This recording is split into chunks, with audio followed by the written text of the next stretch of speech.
Here's a myth you've probably believed your whole life. Banks take deposits from savers and then lend them out to borrowers. Sounds logical, but that's not how it works. In reality, when a bank makes a loan, it creates brand new money on the spot. And once you understand this, you'll see our entire financial system in a completely new light. So let's imagine you go to Bank A and borrow £10,000 to buy a car. At the very moment the bank approves your loan, it creates two entries on its balance sheet. On the asset side, it records a loan of £10,000. That's what you owe them. And on the liability side, it creates a brand new deposit of £10,000 in your account. In other words, the bank has created new money out of thin air. You now see £10,000 in your account ready to spend. Now comes the fun part. You go to the car dealer and pay for the car. Let's say the dealer banks with Bank B. So you transfer the £10,000 and on the surface, it looks simple. Your balance at Bank A goes down by £10,000 and the dealer's account at Bank B goes up by £10,000. But behind the scenes, something else is happening. Banks settle payments with each other using special accounts at the Bank of England called reserves.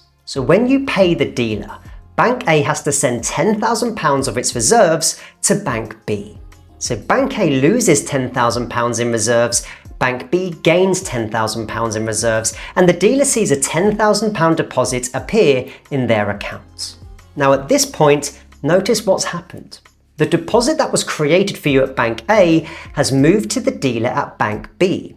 The overall money supply in the economy has grown by £10,000 because that deposit exists solely thanks to the original loan. Now let's fast forward a little. You've bought the car, you're back at work, and it's payday. Suppose your employer also banks with Bank B while you're still with Bank A. On payday, your employer instructs Bank B to send your wages, say £2,000, to your account at Bank A. Here's what happens behind the scenes. Bank B reduces your employer's deposit by £2,000 and transfers £2,000 of reserves to Bank A. Bank A then credits your account with a £2,000 deposit. So from your point of view, your balance at Bank A has simply gone up. But in reality, reserves move from Bank B to Bank A through the Bank of England to make that happen. And now with fresh funds in your account, you can start repaying your car loan.